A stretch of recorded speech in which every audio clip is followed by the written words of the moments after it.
The Farms.com Wheat Report is brought to you by Altitude FX and BASF Canada. My name is Nicole Rogers, and I'm here today to speak to you a little bit about the Middle East market, opportunities there, and how I'm connecting Canada with these opportunities. So a bit of background on me. I've been in Dubai, which is the capital of United Arab Emirates, and I've been there for 5.5 years. Originally, I went there to work with Agriculture and Agri-Food Canada, where I was the Trade Commissioner, assisting Canadian companies to export to the region. A little known fact is that the UAE is actually Canada's 9th most important trading partner internationally. We export about $500 million worth of agri-food products there every year. In the Middle East, probably the largest opportunities are for big-scale commodities, and this would include canola, the suite of pulses, predominantly lentils and peas, as well as barley and other animal feeds. Why the market is so import dependent is because they just don't have the capacity to produce anything domestically. The climate is just not conducive to growing. We can grow vegetables and things like that there, but generally speaking, any of those large commodities, they cannot. On the flip side, there's a really strong population growth trend, and so it's a market where food security is super important because they have a lot of people to feed, and they need to do so cheaply and ensure that they still have inputs for their domestic processing capacities.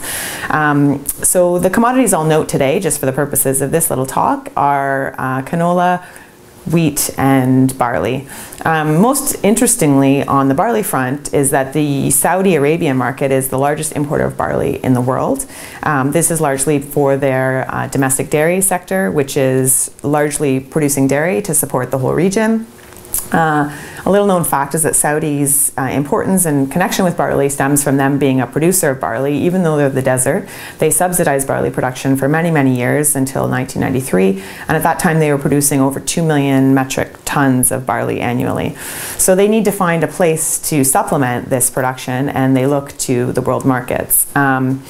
For the wheat story in the region, generally it's hard red spring and around a 12% protein. The wheat is brought in to be milled in individual countries and then traded. Countries like UAE would have domestic production for Kellogg's, General Mills, very much the same model as in North America or Europe. Canola is actually the largest export for Canada on our numbers into the region, and sold to partners who crush anywhere between 3,000 and 4,000 metric tons daily. So really big processing opportunities for canola in the region. What's interesting about the processing partners in the UAE and Saudi and Egypt is that they take canola for all kinds of output purposes. They crush for biofuel, they crush for human consumption, and they even use the meal for animal protein or animal nutrition, which is super interesting for a Canadian farmer's perspective because it means we have a home for all our canola there, and whatever we produce, we can find a partner to export to regionally. Another probably more traditional export that a lot of us know about are in pulses, and in the region generally there's edible beans and lentils and chickpeas and peas all exported.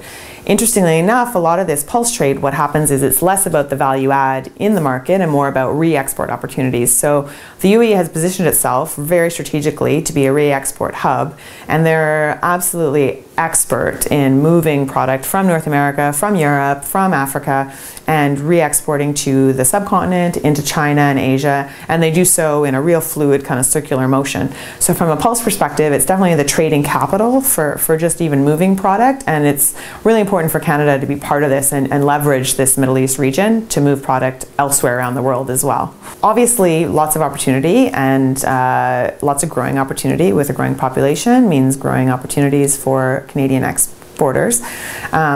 And in taking advantage of this, I moved on from my great tenure with the Canadian government and thought I wanted to do something differently than the way commodities are traditionally traded.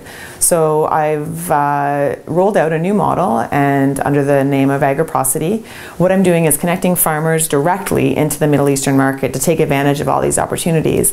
And largely we're focused on reducing middlemen and ensuring that there's more of a long-term partnership proposition between a Middle Eastern processor who needs these vast, large quantities of inputs and a Canadian producer directly. So if you're interested in the concept and you'd like more information, feel free to visit my website at agriprocity.com or follow me on Twitter at agriprocity. Thank you. The Farms.com Wheat Report has been brought to you by Altitude FX and BASF Canada. Visit www.clearfield.ca/wheat for more cereal solutions.